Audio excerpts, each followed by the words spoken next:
Jadi sebenarnya simpel. Kita langsung bicara prakteknya. Nah, teman-teman kan sudah sudah mengerjakan dari airline itu tadi. Saya ingin diskusi sama teman-teman. Teman-teman kok bisa menentukan teman-teman ingin ada di lokasi, misalnya Anda base-nya kemarin ada di Finlandia, atau Anda ada di Singapura, atau Anda ada di Korea, itu kenapa? Ada yang mau berbagi? Maaf Pak, suaranya agak Kecil. Ya, tanya ulang Pak. Gimana? Mohon diulangi pertanyaannya Pak. Oke, kemarin kan kita sudah seminggu ini ngerjain airline manager kan ya. Nah, saya ingin bertanya apakah teman-teman itu punya pertimbangan keputusan saat teman-teman itu menentukan hub atau lokasi base Anda ketika Anda memulai usaha airline Anda. Ini saya boleh memberikan tanggapan dari saya Pak. Boleh sekali, silakan.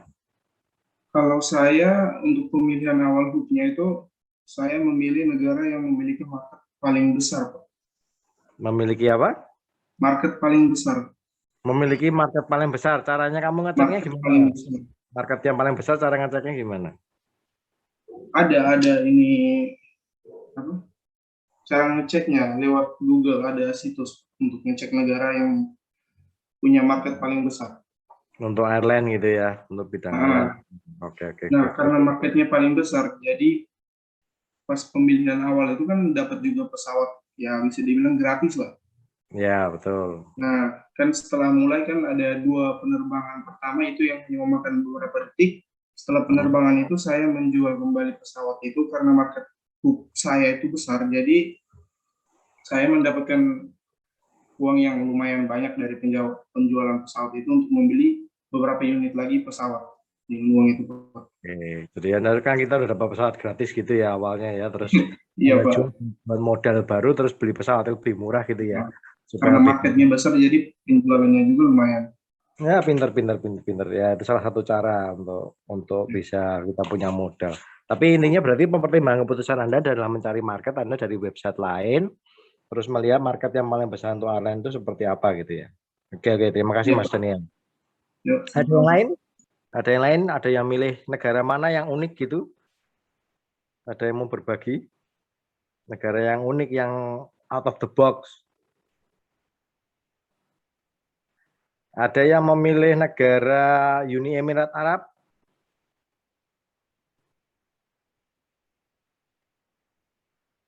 Atau ada yang memilih mana? Coba, saya ingin tahu dari teman-teman. Saya coba, Pak. Oke, silakan Jessica. Ya, terima kasih, Pak. Saya memilih 2 hubs. Yang pertama itu saya pilih di Lyon, Prancis. Terus yang kedua saya pilih di Korea Selatan, Pak. Kenapa kok milihnya 2 ini, kenapa? Yang pertama, kamu pertama kali milih Lyon atau milih mana? Lyon dulu, Pak. Lyon, Kenapa Prancis. milih Lyon? Jadi kalau dari saya karena saya suka Prancis sih, Pak. Terus berpikiran itu, dan di Lyon sendiri ini tempat destinasi wisata gitu, Pak. Kalau di secara realnya. Oke, baik. Jadi pengambilan keputusanmu berdasarkan pengalamanmu pada saat kamu membaca tentang Lyon ini adalah tempat wisata gitu ya, sehingga harapannya destinasinya banyak. Tetapi kalau dari aktivitas simulasinya, Lyon marketnya berapa persen? Ingat nggak? 90%, Pak. Berarti tetap tinggi ya, lokasinya Iya, Pak. tinggi. Bagus. Oke, terima kasih Mbak Jessica. Yang lain? Yang lain ada? Dari sini ada yang datang, Mbak Prislia, Deborah Martinus, Giovanni Bosca, Yohanes Farel. Ada yang mau berbagi pengambilan keputusan Anda, penentuan lokasi pertama hub Anda? Kalau dari saya, Pak, izin menjawab, Pak. Ya. Kalau dari saya langsung milih yang ibu kota, Pak, karena biasanya ibu kota marketnya, demand pelanggannya besar juga sih, Pak, dari ibu kota. Oke, jadi ibu kota ya, konteksnya ibu kota manapun biasanya demand-nya di atas rata-rata gitu ya. Temannya pun juga milih di ibu kota, Pak. Kamu milihnya di mana, Mas Gio? Kanada. Kanada. Oke, Kanada. Eh, Kenapa milihnya Kanada? Selain keputusan bahwa ibu kota marketnya tinggi, apa juga pemikiranmu yang lain? Ininya Pak, apa sih namanya? Landasan pacu, apa namanya? Bentar. Oke, landasan pacu. Jadi untuk kedepannya nanti kalau misalnya beli pesawat yang membutuhkan landasan pacu besar tuh bisa, Pak. Oke, baik. Jadi konteksnya lebih ke arah produktivitas ya. Jadi Ya. prediksimu terhadap produktivitas nanti di masa mendatang gimana? Oke, sama cost-nya gitu ya. Iya, Pak. Oke. Yang lain. Ayo, yang lain. Saya ingin dengar. Anda milihnya apakah berdasarkan intuisi saja atau asal pilih awalnya atau gimana?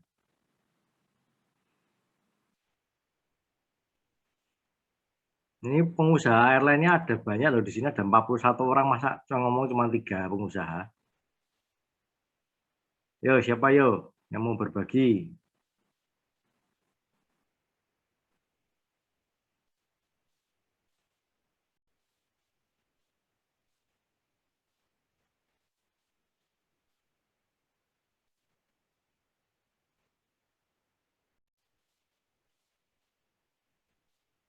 Nggak ada, cuma bertiga aja.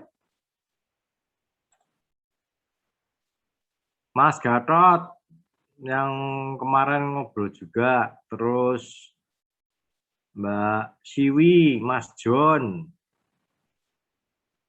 Mbak Priscilla, Mbak Sasabella, banyak loh ini, Gusmi, Willem. Gimana? Kemarin kalian memutuskannya gimana?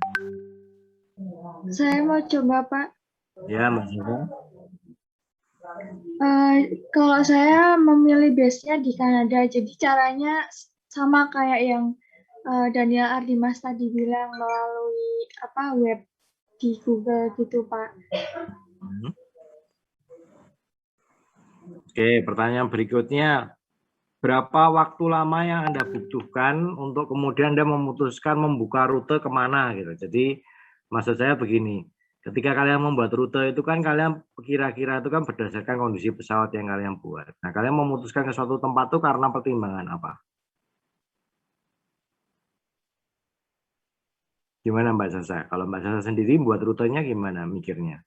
Kalau untuk masalah rute itu saya pakai fitur yang research itu loh, Pak. Kan kita ngisi hooks-nya itu terus sama maksimal jaraknya sama minimal runway-nya. Jadi dari pesawatnya itu kan yang awal kan saya memilih pesawat Airbus kan, Pak. Nah, terus nanti setelah kita klik search nanti ada beberapa rute yang memenuhi dari spesifikasi tersebut. Terus saya memilih yang pertama tuh saya memilih paling atas dulu, Pak. Kalau yang paling atas itu kan paling jauh dari batas maksimal jaraknya gitu, Pak. Oke, jadi langsung milih rute terjauh gitu ya? Iya, Pak. Oke, jadi langsung pilih rute terjauh. Jadi kamu menentukan lokasi yang paling terjauh. Kenapa alasannya terjauh? Kalau menurut saya, Pak? Kalau ya itu pendapatannya lebih tinggi dan kita juga harus pintar-pintarnya mengkonfigurasi perencanaan layout-nya gitu, Pak. Oke, benar. Perencanaan layout itu ternyata juga penting ya. Jadi karena itu harganya kan beda-beda itu kelas 1, kelas bisnis, kelas ekonomi, itu kan beda-beda. Jadi harus benar-benar tahu layoutnya mana yang paling bisa diisi penuh, mana yang nanti paling nganggur gitu ya.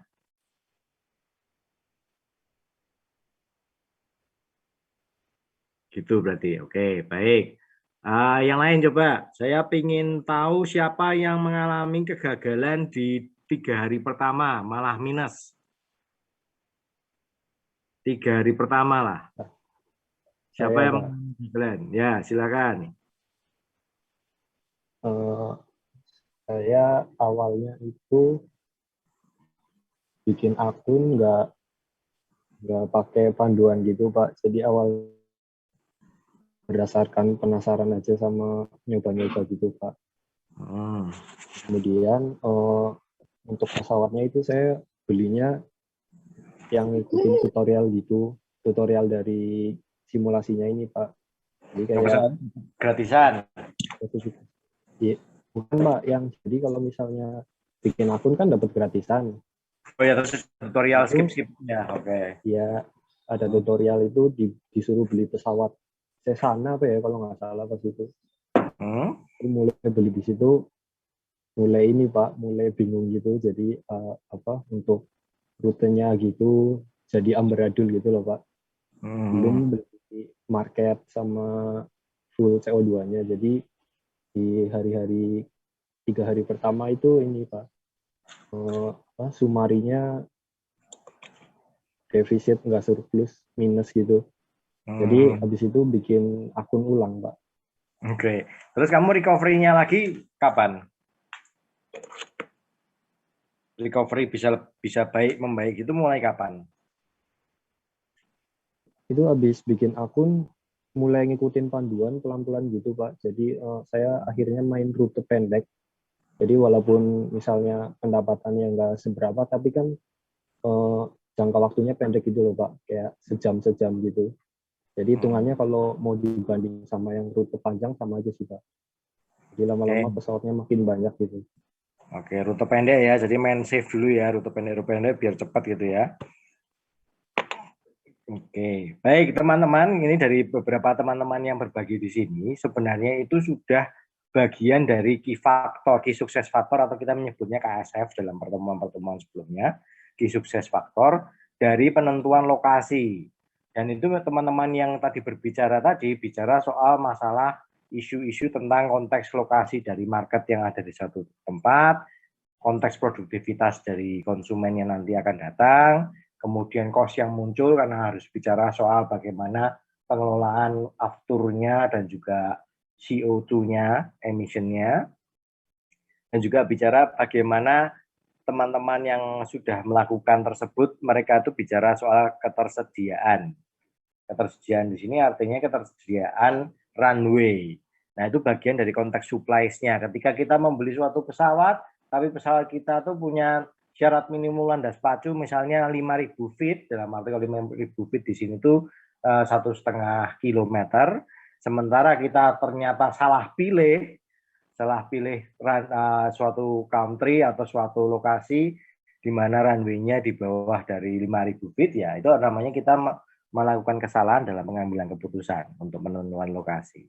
Nah, kalau teman-teman lihat di halaman 341, itu sebenarnya kan muncul semua tuh sukses faktornya, ada political risk, government rules, attitude, insentif, isu ekonomi dan isu kultural atau budaya, location of market, labor talent, attitude, productivity yang saya sebut tadi, cost, availability of supply atau ketersediaan supply, communication, energi, jadi energi cost itu ya, perjalanan dari satu tempat ke tempat lain, itu energi cost-nya terhitung berapa, teman-teman harus beli pada saat kapan.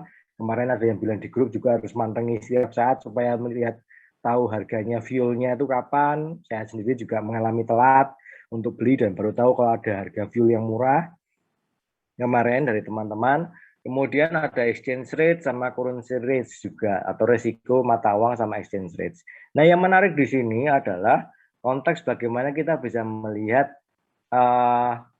pada saat kita melakukan simulasi di airline tersebut, terkadang kita melihat justru ketika prediksinya itu misalnya 90%, tapi uang yang keluar tanpa diboost oleh marketing campaign, itu ternyata kecil sekali. Dan ketika itu sudah diboost pun, tidak semuanya langsung naik. Tidak semuanya langsung naik dengan drastis. Ada yang justru malah cuma biasa-biasa saja, yang tadinya $40.000 sekali perjalanan, naiknya ya paling cuma 45.000, 48.000. Nah, itu menunjukkan bagaimana sebenarnya simulasi tersebut secara hidden atau tersembunyi memperhatikan cultural issue juga. Karena kalau misalnya teman-teman itu nanti marketnya itu misalnya Anda di Uni Emirat Arab itu para konsumen yang ada di situ kan dari seluruh penjuru dunia. Ketika mereka datang ke Jepang, mereka tidak ke semua airport. Mereka memilih tempat-tempat tertentu di mana di situ ada kumpulan kultural dan ekonomik establishment atau cultural dan economic station buat mereka. Dalam arti begini, orang-orang yang eksodus dari suatu tempat ke tempat lain itu pasti menuju ke tempat di mana ada kelompoknya yang hadir di situ atau tinggal di situ. Nah, itu menentukan juga naik turunnya atau tinggi rendahnya market dari masing-masing airport juga. Tapi itu hidden dalam konteks airline tersebut. Makanya kalau misalnya Anda base-nya di mana, nanti akan beda. Kalau Anda nanti mencoba, silakan. Anda nanti mau kalau nggak eman-eman sama akunnya ya, Anda silakan riset akun, Anda berpindah ke suatu daerah lain, kemudian Anda ketemu pada hal yang sama. Tapi sebelum Anda meriset akun Anda cek dulu misalkan Anda dari Kanada kemudian ke Jepang, ke salah satu airport misalnya Haneda, misalnya seperti itu, atau Narita, atau ke mana Osaka gitu ya. Anda lihat marketnya berapa, ketika Anda pindah hub, marketnya akan berubah juga. Itu menunjukkan secara tersembunyi bahwa terjadi cultural dan economic issue di situ.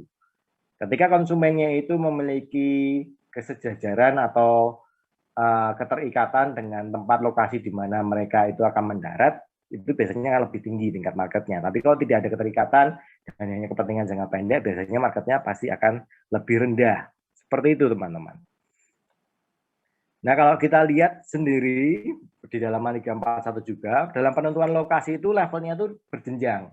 Dari konteks kamu pilih negara mana dulu, kemudian di wilayah mana di negara tersebut, tempat di mana kamu menurutmu itu lokasi itu paling punya tingkat market yang besar, sudah dilakukan teman-teman dengan mengecek airport mana yang tingkat marketnya paling tinggi, sampai ke titik airport itu sendiri. Jadi konteksnya dimulai dari, kalau dari airline yang tadi, kalau negaranya mana, kemudian wilayah di negara tersebut mana yang market yang paling tinggi, kemudian lihat kondisi airportnya sendiri. Apakah bisa untuk tadi, seperti dikatakan Mas Gio, bisa untuk pesawat besar berbadan besar, atau bisa juga untuk pesawat berbadan kecil, ataukah justru malah hanya bisa untuk pesawat berbadan kecil. Nah, seperti itu juga menentukan.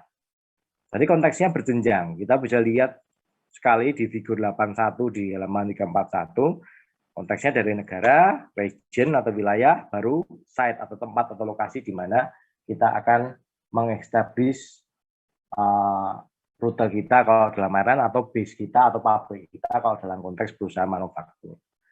Nah, kunci utama dari semua itu tadi bicaranya adalah prediksi terhadap market di negara, region maupun di site atau lokasi situs tempat di mana kita akan melakukan proses operasi perusahaan.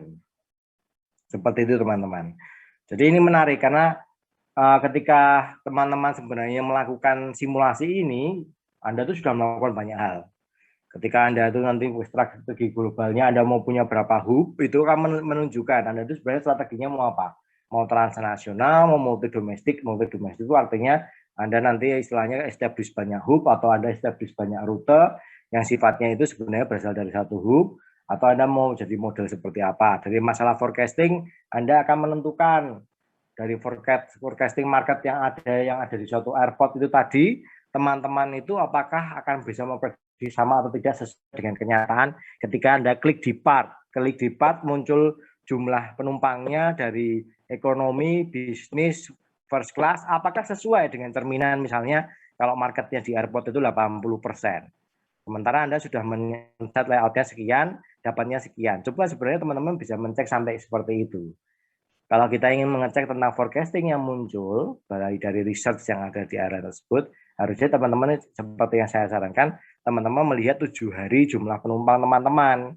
Kalau di rata-rata itu jumlahnya berapa, sementara kapasitas seat Anda di pesawat tersebut berapa, Anda cek berapa persen okupansi atau ketersediaan sisa, atau justru malah berapa penuhnya penumpang yang ada di pesawat Anda dibandingkan dengan market persentase yang ada di riset tersebut. Kalau ternyata itu tidak berbeda jauh, ya berarti memang bagus, research marketnya bagus. Tapi jika terlalu jauh, artinya something's not right atau something's wrong, seperti itu. Dan sampai di sini tentang konteks penentuan lokasi. Ya, saya kira itu yang menarik yang bisa kita lihat.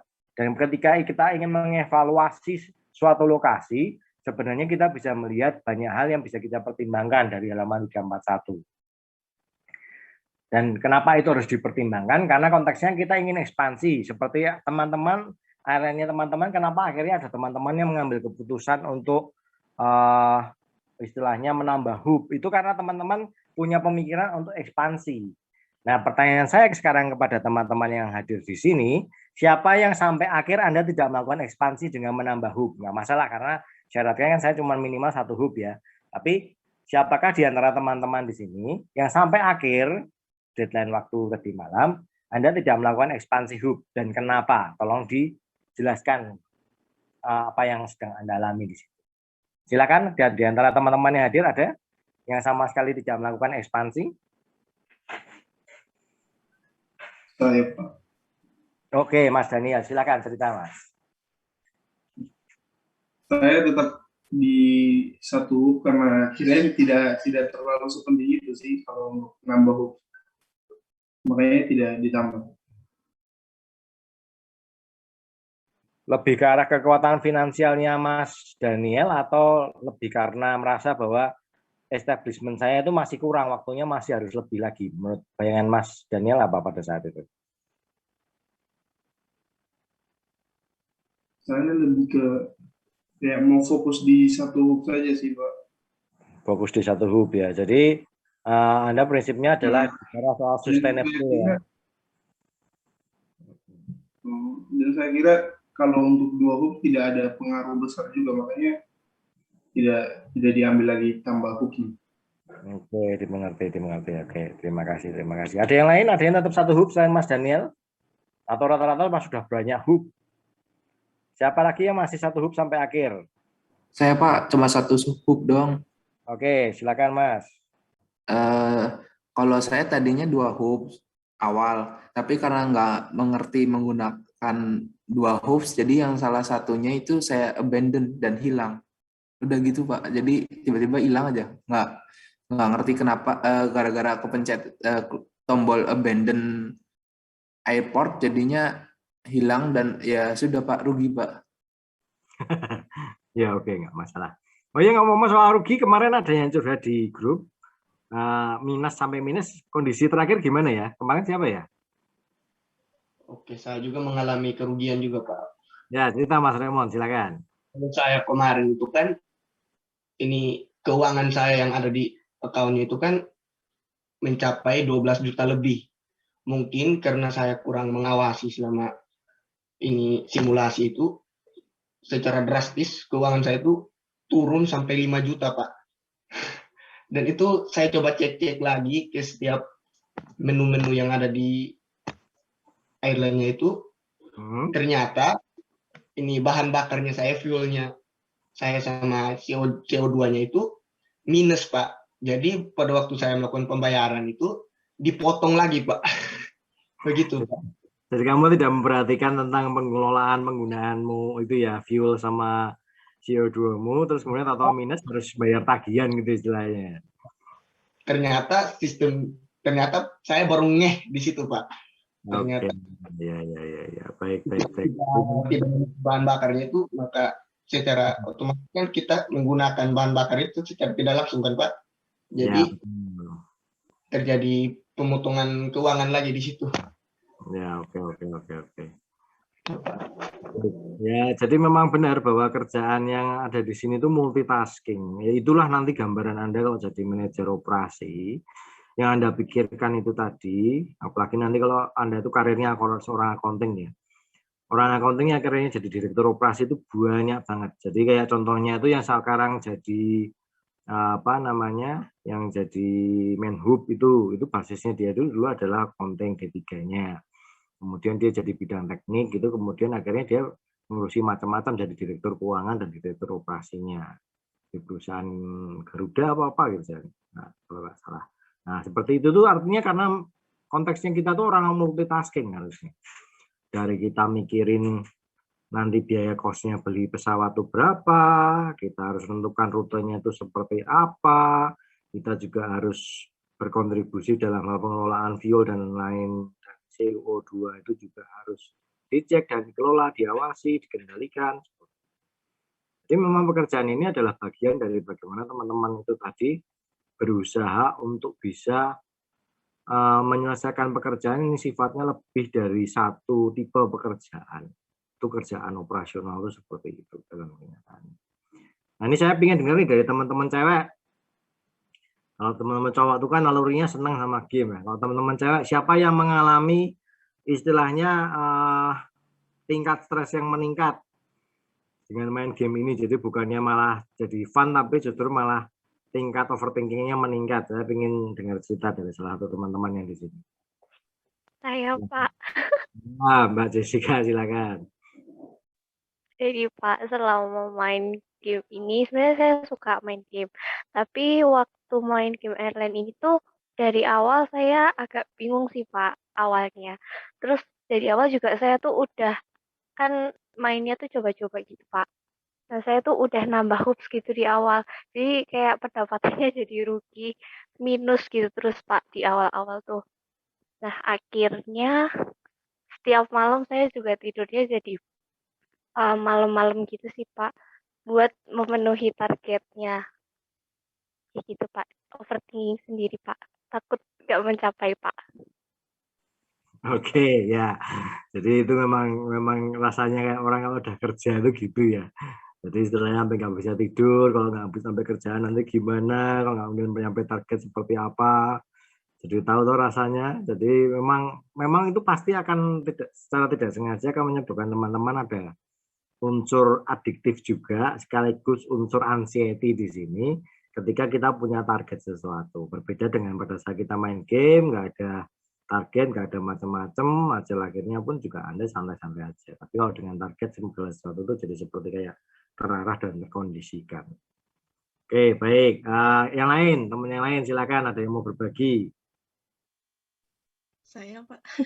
Ya, Mbak Jaslin silakan. Saya kan di beberapa hari pertama itu, 2 hari pertama kalau nggak salah saya cuman ngejalanin satu pesawat yang gratis itu. Nah, rutenya tuh cuman bolak-balik situ aja. Saya nggak nyadar ternyata penumpangnya tuh semakin lama makin turun. Dan terus saya lihat kan di Airbus itu kan penumpangnya 80. Terus semakin lama saya nggak nyadar ngejalanin aja pesawatnya, tapi penumpangnya cuma 5 orang, Pak. Nah, itu udah sakit banget. 5 orang itu sudah ketersediaan di situ sudah turun. Harusnya kan juga ngamati terus kan setiap setiap rute yang kita bangun tuh turun apa enggak, terlihat dari jumlah itu kan terus punya keputusan untuk memberhentikan rute terus ganti rute ya bisa kan gitu. Iya. Terus saya tiap malam sampai jam 3 pagi itu ngeliatin harga bahan bakar sama CO2. Pernah saya dapat di harga termurah itu bahan bakarnya Rp100, Pak. Terus saya borong di situ banyak banget. Udah sih, Pak. Saya ngertinya tuh malah paling banter 700, 800 itu ternyata ada Rp100 juga ya. Iya, di subuh-subuh gitu, Pak. Wah, subuh-subuh. Itu random sistemnya itu udah mau harga berapa terus. Gila. Oke, good. Yang lain silakan. Mbak Verena mungkin mau cerita, Mbak Erti, Mbak Crescencia, Wende, Mbak Feby, Mbak Sisil, Mbak Cindy Teresia.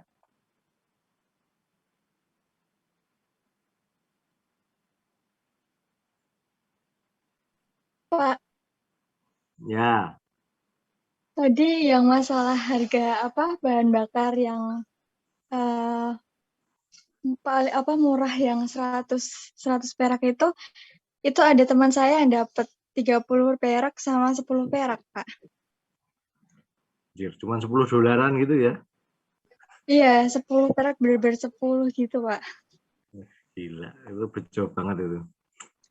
Random tenan memang. Ya, itu memang keuntungan banget bisa nimbun istilah jadi penimbun BBM lah kalian tuh. Di tengah-tengah seperti itu. Jadi memang itu juga ada ya menariknya airline ini karena ada simulasi kayak orang main saham juga. Karena kita seperti kayak ngelihat pergerakan harga kan. Kapan saatnya kita buy gitu kan terus kemudian bisa membantu mengurangi cost kita itu menarik sekali. Oke, ada yang lain?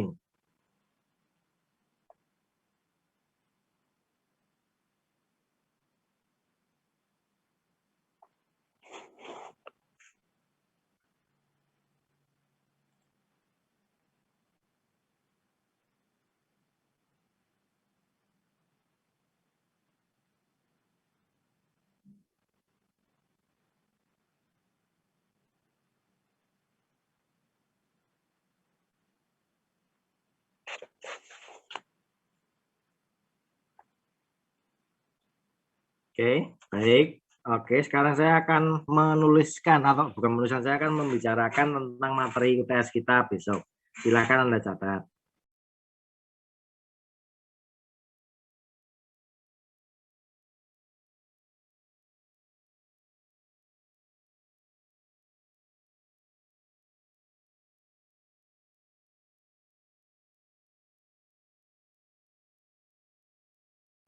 Kisi-kisinya adalah sebagai berikut. Yang pertama adalah tentang definisi dari manajemen operasi.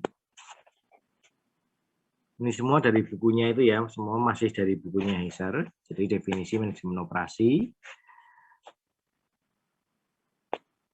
Kemudian tentang pengukuran produktivitas, itu bab 1 ada. Pengukuran produktivitas.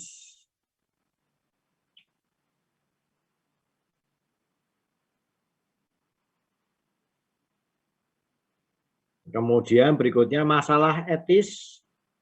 Masalah etis dan tanggung jawab sosial dalam operasional perusahaan.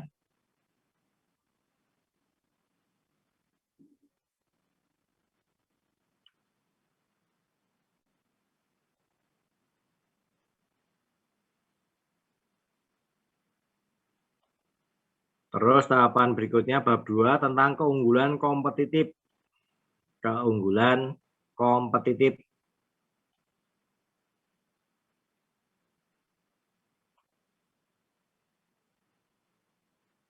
Kemudian tentang key success factor atau KSF.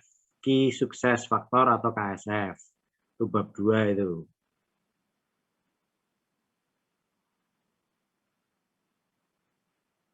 Jadi tadi keunggulan kompetitif, kemudian key success factor, kemudian keterkaitan antara keunggulan kompetitif,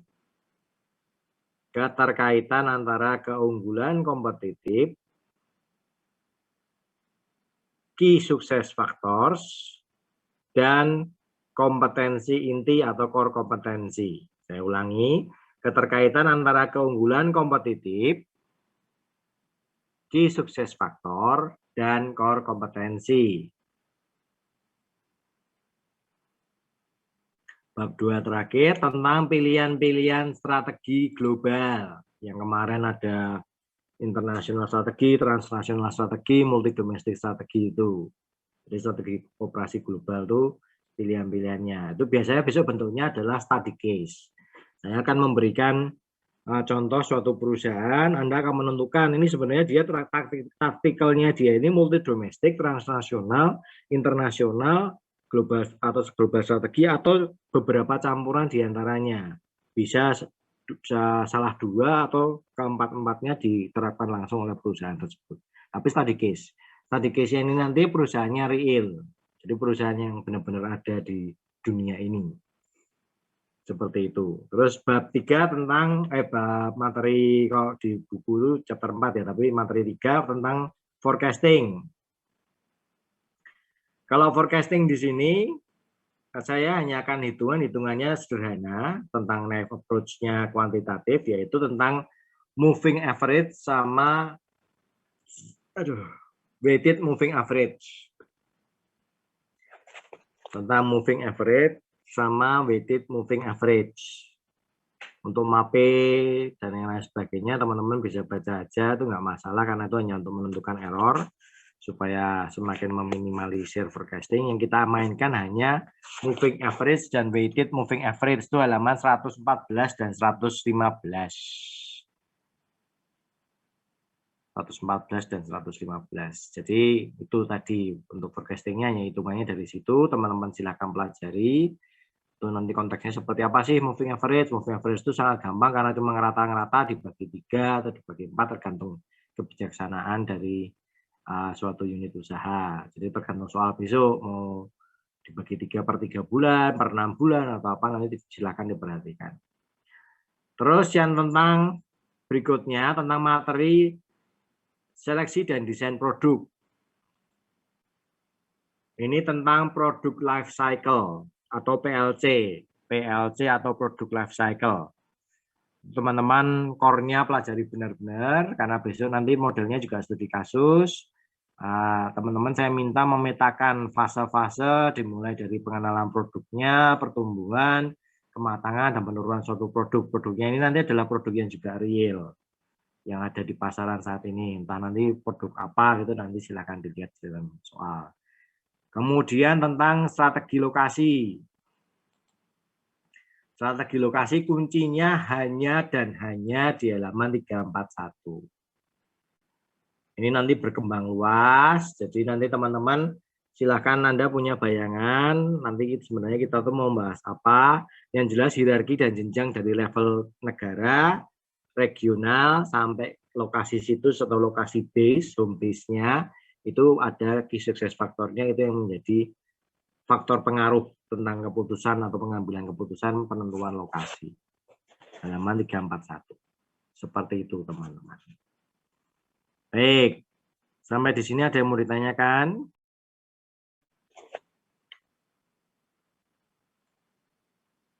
Sudah cukup jelas? Pak, mau tanya, Pak. Silakan, Mas Yu. Tadi setelah keunggulan kompetitif apa, Pak? Setelah keunggulan kompetitif itu kan key success factor atau KSF. Oke.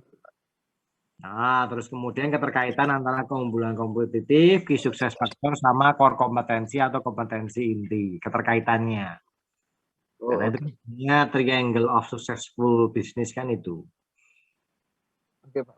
Jadi bisnis itu adalah keunggulan kompetitif, key success factor, dan kompetensi inti. Oke, Pak.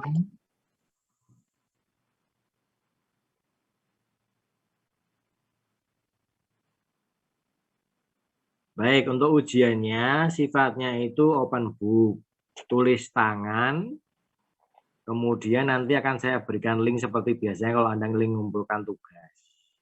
Jadi hawanya dan environment-nya itu persis kayak hawa pada saat ngumpulin tugas, tapi waktunya dibatasi hanya 1,5 jam. Jadi karena ujian kita ini nanti akan dimulai di hari Senin, tolong teman-teman di hari Minggu itu sudah bersiap bagi yang lokasinya berada di lokasi yang kecenderungan hariannya itu susah untuk dikoneksikan. Supaya bisa ngirim email dan lain sebagainya dalam waktu yang tepat.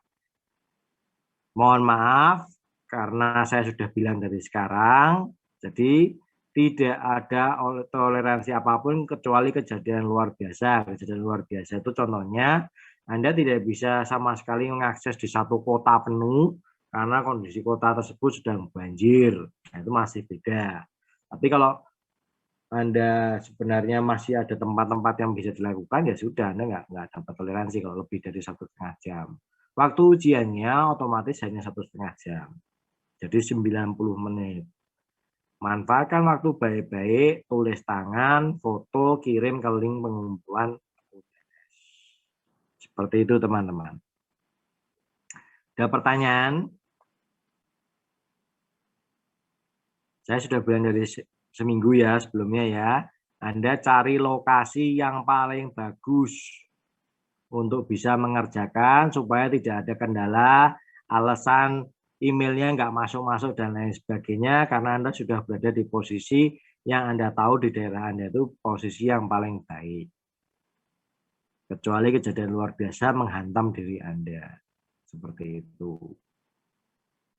Itu ya teman-teman ya. Oke, baik. Jika tidak ada pertanyaan, silahkan persiapkan, karena ini kan kita masih ada waktu sampai 15.30 untuk Anda mengumpulkan final report Anda. Kalau ada yang mau Anda revisi, Anda tambahkan supaya lebih bagus, karena ini akan jadi nilai USIP Anda. Nilai USIP Anda itu nilainya 15% sendiri dari total. Jadi, buatlah yang sebaik mungkin, mumpung masih ada waktu cukup. Oke. Itu ya teman-teman, baik, bisa kita akhiri untuk Zoom-nya. Silakan Anda lanjutkan untuk memperbaiki laporan Anda jika Anda ingin memperbaiki lebih baik lagi. Jika sudah mengumpulkan atau ingin merevisi, kirim lagi nggak apa-apa, tapi dikasih formatnya, nama filenya revisi. Jadi Anda sudah terlanjur ngumpulin, tapi Anda merasa, wah, saya merasa ada yang kurang, sebenarnya bisa saya tambahkan dengan temuan-temuan saya tentang MO hari ini juga, saya mau tambahin aja, tapi ditulis revisi, supaya saya tahu perbedaannya. Oke, gitu ya. Terima kasih teman-teman. Selamat sore. Terima kasih, Pak. Terima kasih, Pak. Terima kasih, Mbak. Selamat lanjut.